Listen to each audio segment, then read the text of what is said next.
That was President Biden speaking about his upcoming meeting with Vladimir Putin. And ahead of the Biden-Putin summit, lots of people making comments on it, including former President Donald Trump, who issued this statement here. He said, "Good luck to Biden dealing with President Putin. Don't fall asleep during the meeting, and please give him my warmest regards." End quote. Joining us now to discuss, Jason Miller, senior advisor to the 45th president, joining us live. Jason, thanks for being here. Good morning. Good morning to you. What do you expect from President Biden meeting with President Putin? Well, this is very concerning. It's exactly as President Trump predicted, that Joe Biden would embarrass us on the world stage. And that's exactly what we've seen so far, whether it be Joe Biden standing there zoning out for 25 seconds, whether it be the other leaders of the G7 walking away and leaving him in the dust. I mean, there are some real concerns about how with it Joe Biden is here. And at a time when we should be pushing against the real threats that are facing not just the U.S., but other Democratic allies around the world, the rise of a potentially nuclear Iran, the chaos that Iran is causing with Israel, the fact that China is becoming more and more aggressive, not just in the South China Sea, but in taking over technology all over the world. This administration is worried about climate change and the Green New Deal, and it really shows their priorities are out of whack. We've also heard from Ukrainian leader Zelensky warning Americans that a war with Russia could, quote, be tomorrow in their houses. What's your reaction to that warning? This is a great point. We saw during the Obama administration, where Joe Biden was the VP, that Russia went in and took over Crimea, that they completely disrespected the Obama administration, that they weren't concerned at all that Obama or Biden would push back on them. And here's the thing to keep in mind about Russia. Russia, a lot of folks don't realize this, their economy is only about the size of New York State. But their troublemaking, they're the biggest superpower in the world when it comes to troublemaking. And so they constantly do this to keep themselves relevant. And yeah, I think that there's going to be testing of the Biden administration by Russia. But you know what? Let's not forget about China. And I wouldn't be surprised to see China make a move on Taiwan, knowing that Joe Biden is too weak and feeble to do anything about it. Yeah, you definitely mentioned concerns about China. In the meantime, though, of course, the president answering some questions from the press about Putin. In the meantime, looking ahead to that Russian meeting, here's what he was asked at NATO yesterday. Take a look.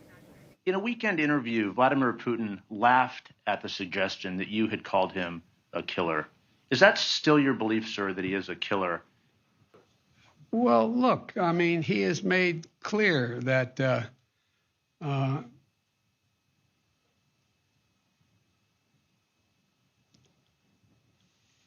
answer is, I believe he has in the past essentially acknowledged that he was there are certain things that he would do or did do.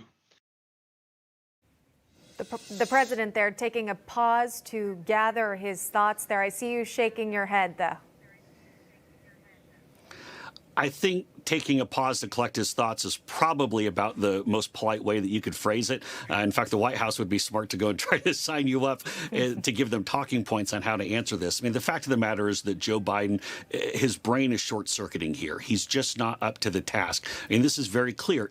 Keep in mind, Joe Biden, his whole value proposition as a candidate over the years has been that he's this foreign policy expert. If he's not ready to go on the national stage now, after having done this for 50 years, he's not going to get any better as we move forward. Yeah, I think he said he had 120 days in office. Give him some time.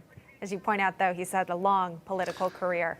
I want to talk to you something about the former president, though. You tweeted a little less than an hour ago about this new platform coming in regards to Donald Trump. What can you tell us about this, Jason? Let's make some news.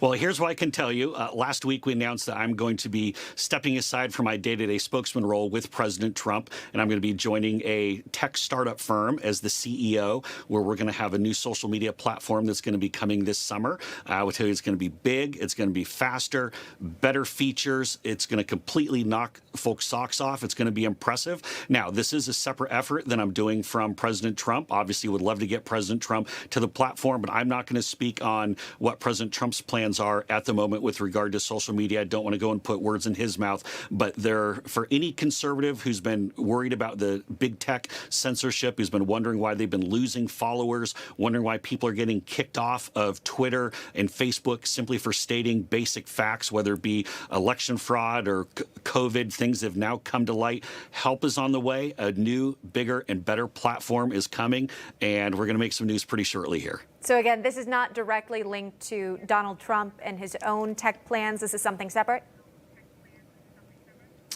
Correct. President Trump, this is something that there could potentially be something that he ends up joining us with. But I want to let President Trump go and announce his own plans on social media. Those might be something that line up with us. There might be something different. But I'm going to let him do that in his terms so as not to step on his thunder at all. But I can tell you that there will be a very beautiful social media platform coming soon that conservatives and anyone worried about big tech and censorship is going to be happy with. It sounds like you'd give him an account if he wanted one, Donald Trump? Oh, I think that's safe to say. I think it's safe to say that real Donald Trump will be set aside for the 45th president and waiting for him to jump on. All right, Jason Miller joining us live. Jason, thank you. Hey, I'm Rob Finnerty. Thanks for watching. If you enjoyed this video, please join the conversation in the comments below. Don't forget to subscribe, too. Hit the bell icon to be alerted to breaking news. And remember, there's a whole lot more on Newsmax TV, America's fastest growing cable news network. Newsmax TV, where real news for real people.